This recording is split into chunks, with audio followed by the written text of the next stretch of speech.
In the Midwest, about 400 Illinois government employees are under investigation after allegedly tapping into a federal pandemic relief fund program meant to keep small businesses afloat. The employees allegedly received more than $2.8 million in PPP loans. And over on the West Coast, a recent audit exposed millions of dollars wasted under California Governor Gavin Newsom. Surprise, surprise. Billions of dollars in taxpayer funds in the Golden State, well, they've been lost or just fraudulently taken, including $2.5 billion in SNAP fraud, $18 billion for that long-delayed high-speed rail project, the one that has no miles of any sort of rail. The state has withdrawn a lawsuit to recover roughly $4 billion in related federal funds that were held back from California. Newsom, of course, has denied any fraud, writing in a statement in part, quote, "The auditor's report explicitly notes that agencies are placed on the list to drive corrective action." Attaboy, Governor. Here with us is Missouri Senator Eric Schmitt. Senator, look, prior to your life there in the United States Senate, you've been an attorney general. I think you can see, smell fraud, waste, and abuse. I got to tell you, I served in Congress for 8 years. I think Congress is pretty inept at this point. They never stand up for themselves. Yeah. I do not understand, Senator, why you can't use the power of the purse. That's the only power that the United States Congress really has. I never see them use it, ever, to just say, screw it. We're not giving you all these billions of dollars. It never happens. Right. Right. Well, I agree. And I think, in the intro here, there's two issues. The first is we're seeing, I think, just sadly, the tip of the iceberg of this fraud from these Somali strongholds in the United States. It's in Minnesota. You've talked about Maine. You've talked about Ohio. This is a scam that reaches far and wide. And I'm kind of tired of the talk. This is a broader legal immigration problem. We talk a lot about illegal immigration, but this is a legal immigration problem. So from my perspective, under 18 U.S.C. 1343, the wire fraud statute, there ought to be prosecutions immediately.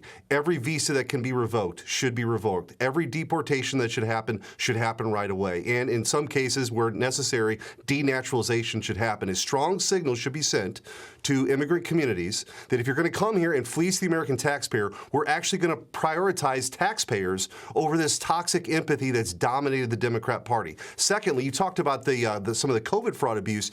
The Biden administration, Jason, pushed so much money out the door for causes and issues that were never related to COVID. I think you're going to see another wave of this fraud, and you have to have state AGs who are serious about it, and hopefully President Trump's U.S. attorneys, when those state AGs don't step up, do it as well. But I think Congress certainly plays a role, but I'm sort of done with the talking. This is about prosecutions now.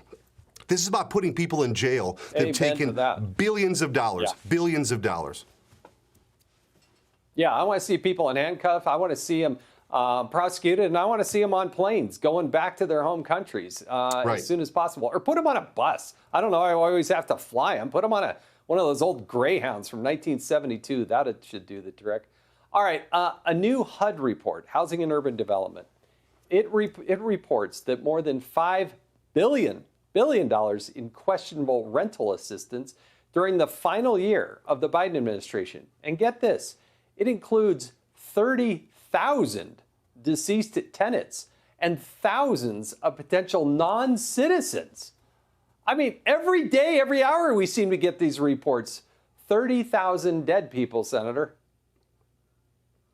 Well, I think that the main focus when President Trump shocked the political world, right, and had the most historic return we've ever seen in American politics, from the moment he came down the escalator the first time to his return to Washington, what was a central plank of his is to take on the illegal immigration problem. So we kind of don't talk about anymore that the southern border has been closed, right? Now he's taking to the narco-terrorists on the high seas. But now I think the next phase of what this is the mass deportations that need to happen to meet the mass migration that was opened up by Joe Biden, the 20 million people. people. Then also these, through the legal immigration problem, we have the H-1B visas that are displacing American workers, the OPT program that are displacing American students. This is part of an immigration system that is tilted against the American people. And when you see the fraud, when you see people getting cash to come here, no background checks, being put up at the Roosevelt Hotel, the welfare benefits they're going to non-citizens. If you're, a working class American that sees this, you're right to be frustrated with your government. And I think this is an opportunity